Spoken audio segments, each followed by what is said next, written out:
America's going to send Ukraine the supplies they need to keep them in the fight. This weekend, the reports of cheers breaking out of the trenches. This bill also includes vital support for Israel. My commitment to Israel, I want to make clear again, is ironclad. This bill includes $1 billion for additional humanitarian aid in Gaza, and Israel must make sure all this aid reaches the Palestinians in Gaza without delay. That's President Biden speaking after signing the $95 billion foreign aid package into law, touting the more than $60 billion going to Ukraine. The Pentagon says a weapons package worth $1 billion is already on its way to Kyiv. The package also includes the law which will force TikTok's Chinese parent company ByteDance to sell the app or face a ban in the United States. But the Biden campaign's TikTok account is still active. Joining me now is Georgia Congressman Richard McCormick, member of the House Foreign Affairs and Armed Services Committees and the GOP Doctors Caucus. Congressman, good to see you. Thanks very much for being here. Your reaction to the bill now law, this $95 billion foreign aid package with still no security at the border. That's the biggest travesty of all. He's ignoring the will of the people. Quite frankly, I would love to have seen H.R. 2 included in this, and we had border security codified.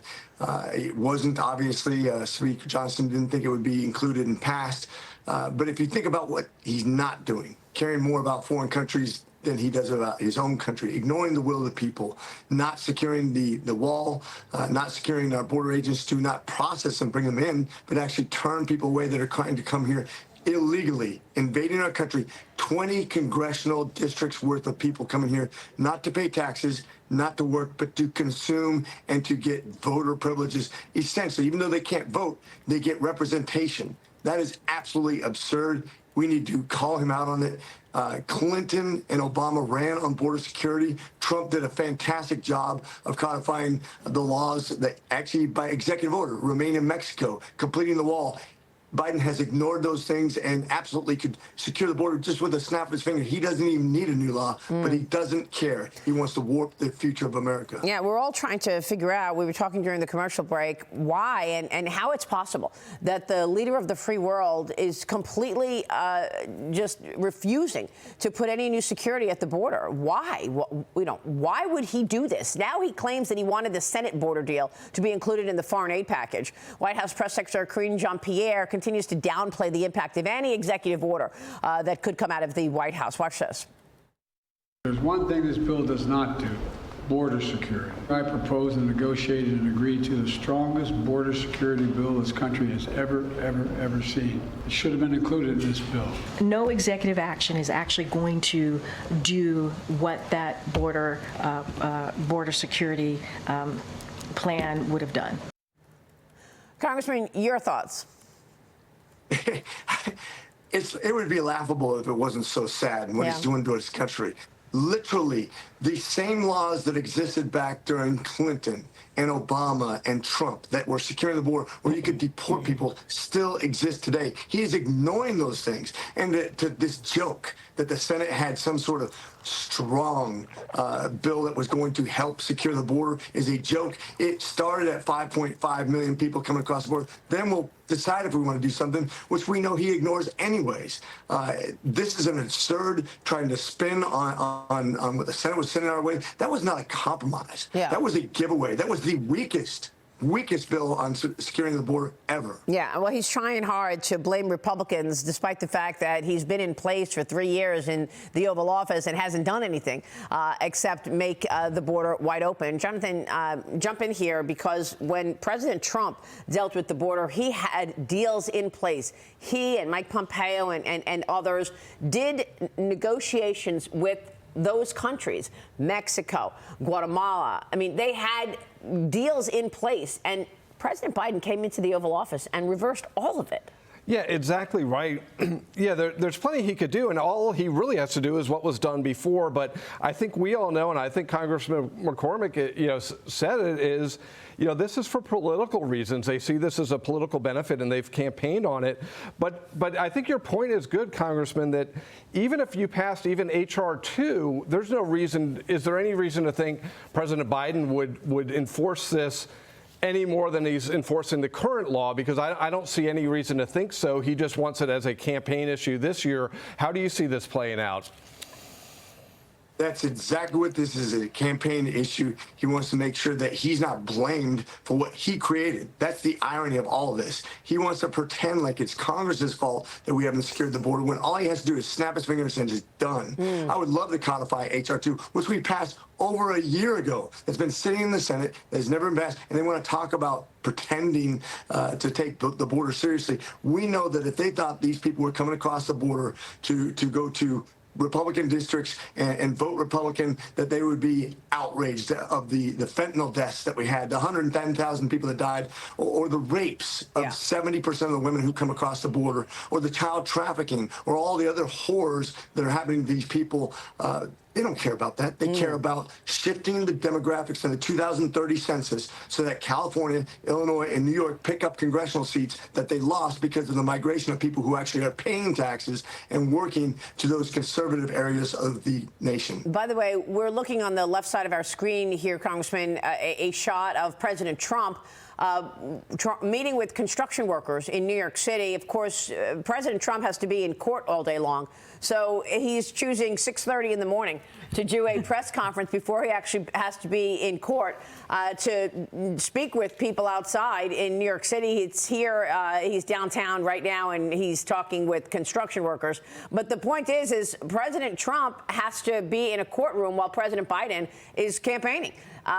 Trump has this gag order in place. Lee, isn't it interesting that this is going to be the split screen until the election? Trump in a courtroom, Biden going and campaigning and attacking Trump. You know, people see right through this, by the way. They really do. I think so many people think that this is politically motivated. They look at Donald Trump and they see what he's saying in these moments. He's making every opportunity that he can count. Yeah. And I think it's absolutely, I think, staggering to people who support Biden. They can't understand, how does Trump keep gaining momentum when all of this is happening? They talk about him in such a way that they just don't get it. But when you talk to working class Americans, 85% of them think that Donald Trump cares about people like them. And it's moments like this where he goes out and is talking to workers at 6:30 in the morning that make them believe that. Congressman, what is your assessment here? This is President Trump outside. He's actually outside the J.P. Morgan building in New York. That's in Midtown Manhattan before he's got to go into the courtroom downtown. Congressman. Sorry. Yeah, if you can say nothing else about Trump, he is indomitable and he has an energy that nobody else. We talk about people's age and Biden, watching him slow down, his cognitive decline. Trump is as sharp as he ever was. He brings the energy. He's out there actually doing what he can with a corrupt Department of Justice working against him. These charges are insane, especially in New York. This case specifically needs to be, all these different trumped up charges should be dismissed, and we need to get on with the election. They're trying to warp the election because that's their only hope against the worst president we've ever had in the United States nation, especially on border security. Wow. Well, President Biden, meanwhile, picked up an endorsement from the North American Building Trade Union yesterday. Biden spoke with union workers at a Washington conference, and he claimed that Trump doesn't share the same values as hardworking Americans. Watch this. He is trying to attack Trump, and President Biden posted this on X. He plans to let the Trump-era tax cuts expire, claiming that they only benefit the wealthy. Congressman, what is your take on this in terms of the tax cuts about to expire if Joe Biden gets his way, on top of an economy that is questionable? We're waiting for the GDP numbers this morning, but if we see these tax plans expire and then see President Biden's plans to raise taxes by $5.5 trillion, doesn't that impact an economy that's wavering? Two things on this. First of all, raising taxes, the corporate taxes above what China and Russia have, that's not the United States. And this idea that we can spend our way out of it and creating inflation, that is a coward's tax. And we've been doing it for 3 years now, where people's income is worth less and less compared to what the raises are getting. We pretend like we give them a raise, but we're actually taking away their money every week, every year. And you can see the price of inflation, another coward's tax. Yeah. The government is sucking the life out of families across the United States. It's entirely Biden's administration's fault. They're coming after us. We need to get rid of them now. Yeah, isn't it interesting that, you know, he tries to blame Trump for everything, and yet people understand what all of that spending has meant and why inflation is where it is. They blame Joe Biden. They should. He's the guy. He's the one that spent our way into oblivion. He's the one that has this coward's tax of inflation. He's the reason that your bank account doesn't mean as much, that your retirement cannot sustain you into the future, so you'll have to work longer.